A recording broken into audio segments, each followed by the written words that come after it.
Et bien entendu, sur la TV internationale, l'occasion aussi de se rappeler notre magnifique star planétaire Dalida. Dalida, de son vrai nom Yolanda Giglotti, qui est née en 1933, une figure emblématique, pas simplement de la chanson française, mais aussi du patrimoine international. Dalida a su, depuis son début de carrière, qui a commencé, comme elle avait dit, accidentellement, donc depuis son travail comme secrétaire et jusqu'à son intégration dans ce concours de beauté, donc qui a su donc partir en France et réaliser son rêve. Actrice, chanteuse, dramaturge, une figure qui a changé le visage même de la culture française. Et je me rappelle que j'étais à Paris en 2017, pardon, et le Palais des Congrès, il y avait une très grande affiche sur Dalida. Pendant 30 jours, le public français et surtout les jeunes voulaient donc le mystère de la culture française voulait faire découvrir encore une fois après 35 ans, c'était moins 35 ans, moins 3 ans, cette figure emblématique de la chanson française. Une vie qui est passée avec beaucoup d'amertume, beaucoup de succès, mais aussi qui a fini d'une façon un peu dramatique. Et pour parler encore de s'inspirer de la vie de la grande Dalida, nous avons le plaisir d'avoir à bord Yahya El-Mahdi, notre expert en commentaire artistique. Bonjour et bonne fête, Yahya. Bonjour, bonjour à vous, bonjour à bonne fête et bon courage à vous. Bonjour. Alors, Gigi Paradisco, Helwa Ya Baladi, Mourir sur scène, Monday, Tuesday, Laissez-moi danser, Gigi Lamoroso, c'est des chansons qui ont marqué même l'époque du disco et plus avant et après. Comment se situe Dalida dans le patrimoine international de la chanson? Beaucoup, bien sûr, beaucoup de chansons, qu'a fait Dalida, et même Dalida, qu'on peut dire comme ça, en bref, Dalida a fait des débuts en 1960 avec, il y a une chanson « T'aimer follement », en tête des charts en France et en Belgique en février exactement. Puis elle s'est lancée après ça dans sa première tournée mondiale et a de nouveau atteint des sommets des chants avec Romantica en avril. Et après ça a commencé le poursuite, son succès a été suivi de sa deuxième encore victoire au prix italien Oscar, qui est très connu encore dans le monde entier, Oscar musical. Après, on peut, disons, comme vous m'avez dit exactement, Dalida a aimé changer toujours sa vie, aimé changer toujours son caractère, même pas seulement artistique, mais encore personnel. Elle a commencé, comme je vous ai dit, c'est très connu, elle est très connue, surtout en tout le monde entier, par le Salma El Salama. Nous connaissons bien sûr Salma El Salama, c'était ça c'est le côté oriental. Ça c'est le côté oriental de ce patrimoine égypto-italo-français. Exactement. Elle a participé avec encore notre Salah Jahin, elle a participé avec lui, Salma El Salama, disons, et puis après ça, Helwa Ya Baladi, c'était la musique par Jeff Bernal. Et puis a effectué avec encore M. Salah Jahin, Gamil Soura. Et à la fin, la dernière chanson arabe, c'était Ahsanet. Elle a présenté encore tous les pays, les pays là, les Saoudis, le Luxembourg, tout. Et disons que Dalida a changé, comme je vous ai dit exactement, sa vie artistique du disco. Elle a commencé par Gigi Paradisco, encore il y a encore, il faut danser reggae, encore. Ce sont des chansons immortelles, parce que moi je vois qu'elle a présenté le show complètement avec l'histoire. Elle raconte toujours.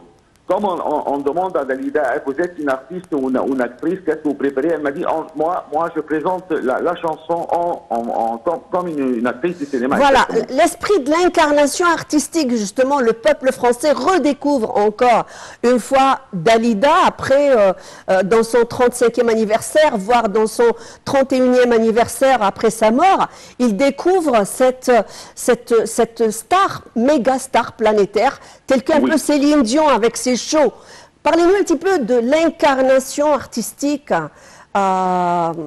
chez Dalida, donc, qui est une star au niveau de la représentation, encore plus importante que même le chant qu'elle a fait profiter aux gens. Exactement. Vous savez, moi, j'ai eu la chance de rencontrer Dalida personnellement encore, durant, disons, le 1982. Et après ça, en tournant le film avec Youssef Chahine, le 6e jour, qui était son dernier film, bien sûr. Alors, on peut dire encore au début, plutôt, que Dalida a changé, elle connaît plusieurs langues, le français, l'arabe, le français, l'allemand, elle a chanté en plusieurs langues.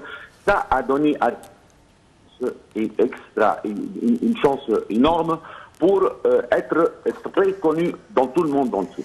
Alors, Yahya, mais aussi chaque diva, chaque mégastar a son côté aussi sombre qui fait qu'elle est propulsée au devant de la scène avec une superbe aura telle que Dalida.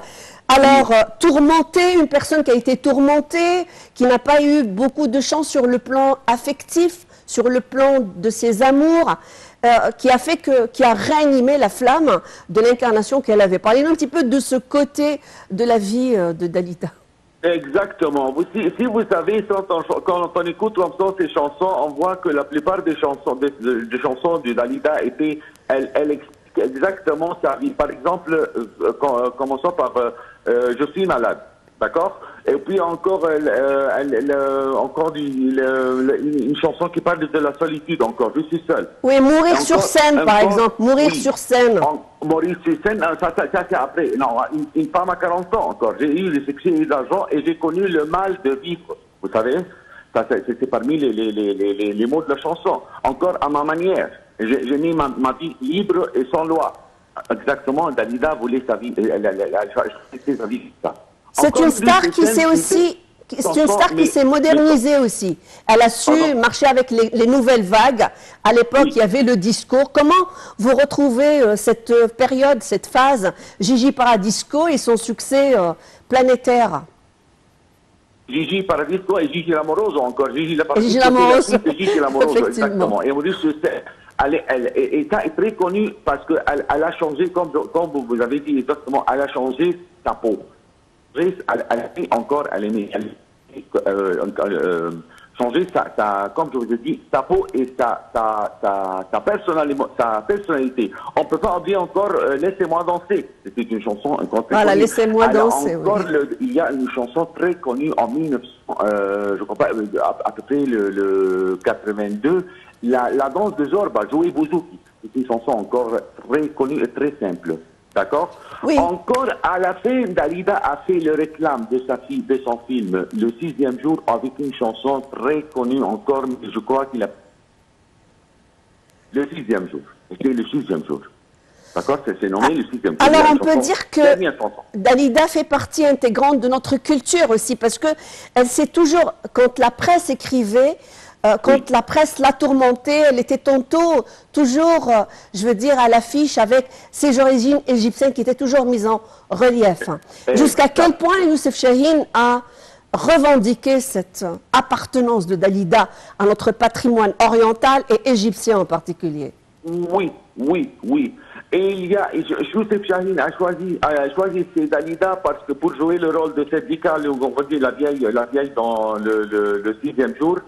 Mais moi, à mon avis, je vois que Dalida était une chanteuse. Parce qu'elle a fait au début le Cigare au casque et c'est le dernier film, c'était le 6e jour. Elle voulait être une artiste de cinéma, mais à mon avis, moi je vois que Dalida était une chanteuse énorme. Elle était en même temps une actrice en chantant. Elle était, surtout actrice sur scène.